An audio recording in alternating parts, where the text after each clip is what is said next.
I am ready for my warm up now. Thank you very much. Here we go. 3, 2,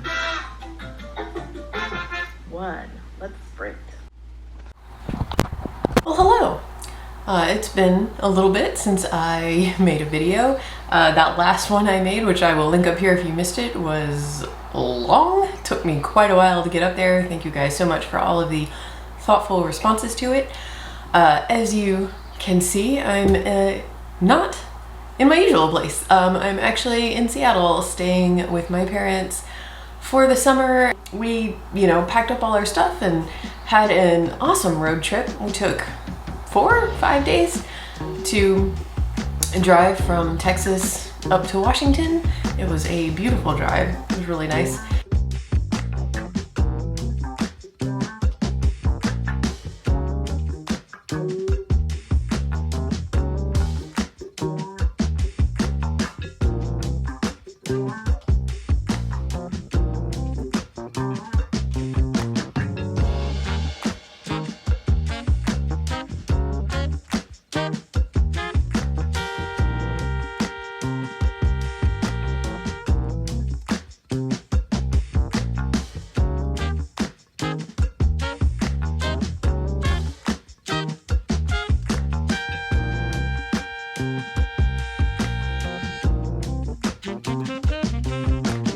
So I feel like, even though I guess maybe it hasn't been that long since I've made a video, a lot has been going on and I feel like I'm kind of out of practice with vlogging and I don't know exactly what to talk about, but I think here's where I'm gonna start. I am working on my horror novel. This is the project that I made a few videos about last summer when I brainstormed the heck out of it.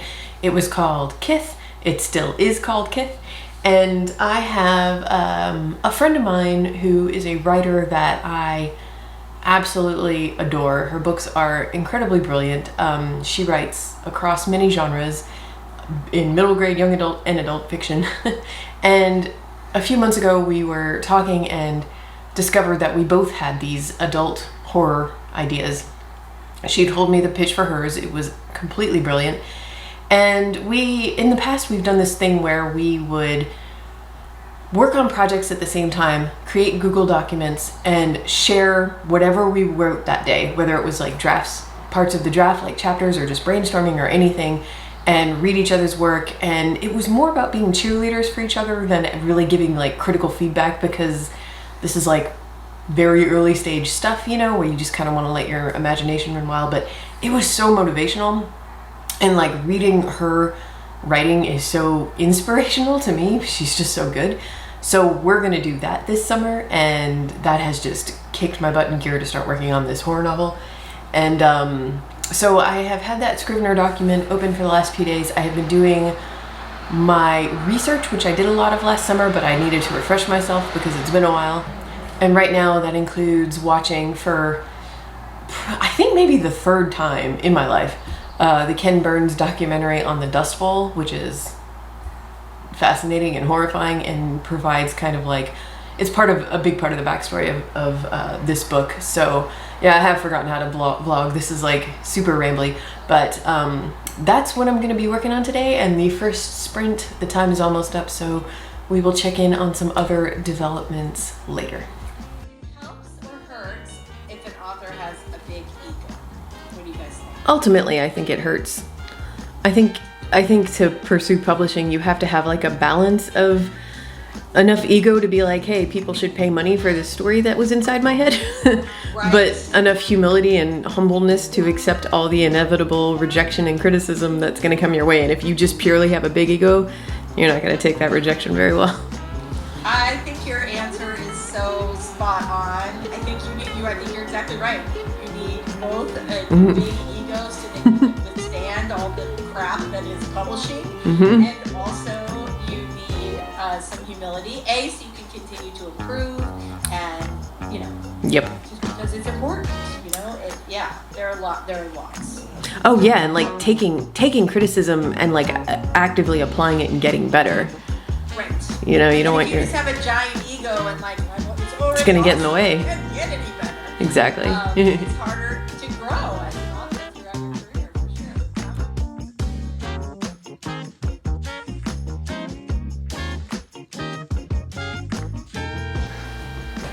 Hello again. So I really have forgotten how to vlog because yesterday the live stream ended and I just turned my camera off and took Rosa out and promptly forgot to do any kind of like any other filming the rest of the day.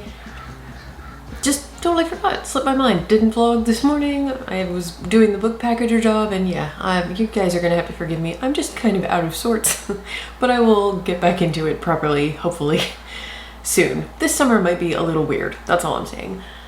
That said, I did not have my camera anywhere near me this morning when this happened, and it did not even occur to me to film, but I do have a little bit of an exciting update.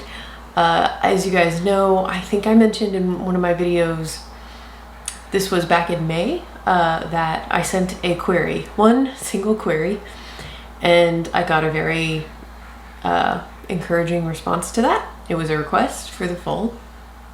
So that agent emailed yesterday and asked to set up a call for next week, which was exciting, you know, in and of itself. And of course I responded and said yes, and we scheduled a time, and then they said, just so I'm not keeping you in suspense, I will definitely be offering representation. So now I have a lot more to say about this because you might be wondering, why have you only queried one single agent? And there is a story here, as you might imagine. This was not at random. I have backstory. And I have a reason that I haven't been talking about it, and I'm sorry to be kind of withholding ye in this video because I usually don't like when people get all teasy on social media about things, but next week after the call I will be filming everything that day. I will put up a video, I will tell you who it is, and you know, once it's official, and explain how it all came to this, because I will admit I've been feeling some guilt because back when Sarah told me she was retiring last summer? No, summer of 2021. Good God. Okay, my intention was, once I kind of got over the kind of the shock of it, I was like, well, this is going to be good for YouTube. I can do the thing I've watched so many other YouTubers do, which is where I film the entire query journey. I mean, that's like really valuable. I love watching those. I loved watching when I had an agent, and I loved watching them when I didn't have an agent anymore. They're very helpful. It's just, if anything, it feels like you're getting support just watching somebody else go through that process, and I fully intended on doing that. But again, there's some other backstory here, so I will be sharing more about that in a future video, but I am very excited. And just because I know it's been a while, this is for that middle grade mystery novel that I vlogged about over March and April. It's I don't think I ever shared the full pitch with you guys. I will do that in the future as well, but it's the one that was like a partial graphic novel, like a hybrid kind of thing, and yeah, I'm very excited about it. So that was fun. The only other update I have is that I am really just plugging away at this horror novel. I have decided that, as I said yesterday, I'm gonna be working with this friend of mine, this author friend. We're gonna be sharing pages. She shares her horror novel with me, you know, as we develop these projects together. And because I know I'm gonna be letting somebody see early, not just pages, but like pitches and ideas and any brainstorming material, like we're just going to share everything with each other. I want it to look fairly clean, cleaner than what my stuff usually looks like in the very beginning. And so I'm kind of approaching this the way I would approach a project at the book packager, which is like I'm trying to come up with a very clean log line and a short pitch and a long pitch, and I'm working on the beats right now, and once I have that, I'm going to develop that into a full outline. You know how it goes. So it's going pretty quickly, and I know that's because last summer, like I said, I did a lot of work on the backstory. I developed the crap out of the backstory on this book. This is, I know I share both in my newsletter and in some videos some of those details with you guys, but like the Dust Bowl, and particularly Black Sunday, which is a really infamous day of one of the worst dust storms to come through the Panhandle, plays a really key role in the backstory of this book. So that was obviously in the 30s, 34, 35, I think is when that happened. And my book is set in the 90s. You guys gave me tons and tons of comments about your memories of life in 1995. They are all saved in my Scrivener. Every single one. I have a folder on my Scrivener document called YouTube. It's got all of your comments in there because there was some great stuff in there. So that's the setting. It's a small town, like in the panhandle of Texas, but based on a town that I grew up in called Flower Mound, which is more outside of Dallas. Based on it in that, in 1995, it's like it has been a rural farm town for a long time, but it's like halfway through that transition into suburbia. So that's the vibe, and I just have very, very strong memories of what that looked like. And that's where my town is, and I have the cast of characters figured out. I have spent most of my time yesterday and today when I was working on this, working on my central main character. This will be similar to the mystery novel. This will be multi-POV, but one character is like kind of carrying the story. This is really turning into a comedy of errors. I don't know what happened. I just kept filming as normal, and suddenly the audio just went completely berserk for the whole rest of what I filmed this morning. So I'm gonna try to remember what I was talking about and fill you guys in again. This is just a hot mess of a vlog, and I apologize.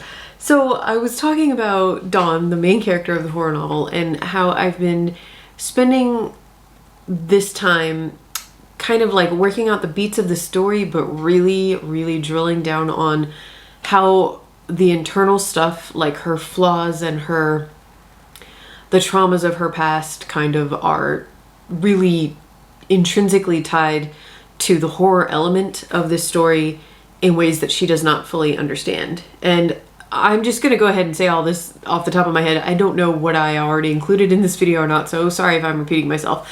But basically, she went through an incident. She grew up in this town. When she was a teenager, she was babysitting. There was an incident with the child she was babysitting at a house. Not his house, not her house. An infamous house in this town. And the incident was traumatizing, and not just because of what she saw, but because of how she reacted. She was young and she was afraid. And now as an adult, she feels she didn't do the right thing. And she didn't handle it properly, and she didn't help someone that she could have helped. And it's haunted her ever since. And that, ever since that incident, she has suffered, she had like an actual physical incident as well during that thing. And again, oh my gosh, I'm being so vague, sorry. It's resulted in this like chronic pain condition that she's 40 years old now, and no doctor has ever been able to really tell her what it is. Most of them tell her it's all in her head. I think a lot of us can relate to what that feels like. It is deeply frustrating, and it's just getting worse and worse. And as at the beginning, like the kind of catalyst moment for her at the beginning of the book kind of convinces her that this is her chance to help someone and kind of, what's the word, redeem herself for what the mistake she thinks she made as a teenager. And she thinks that in doing this, she might fix her own chronic issue as well. But what she's going to discover is she doesn't quite understand how she's tied into this, and so everything she does for all of Act 2 is just going to make things worse and worse. So that was really fun to figure out, and it was exciting to me that before, you know, last summer when I developed this, I mean, I had up on my corkboard, I had like a timeline starting from like the 30s and going all the way through the 90s, and I knew all of my characters' ages that say diverse cast age-wise. I mean, in many ways, but in terms of ages, there is a character who was a young boy in the 30s, and he is now in his 70s in the 90s. Making sure I did that math right. Dawn is 40. I have a teenage character. I have a character in his early 20s and two characters in their 30s. And it was fun to think about. They've all been in this town since they were children. So it's not that big of a town. They've all been part of each other's lives in different ways. And it was just kind of cool to go back and be like, well, okay, they were all this age in this decade. What kinds of things might have happened, and what, you know. So I had already spent a lot of time working that out. And yeah, it's been a blast, and I'm still working on it. And that is it for now. I'm not going to apologize again for what this vlog has turned into, but I will definitely be vlogging next Wednesday. I have that phone call at 11:30 my time, which is now Pacific time, and I will be vlogging, and I will definitely have a video up for you guys, hopefully Thursday, with a very fun announcement. So thank you guys very much for watching, and I'll see you next week with what will hopefully be a more organized and more entertaining vlog. Bye.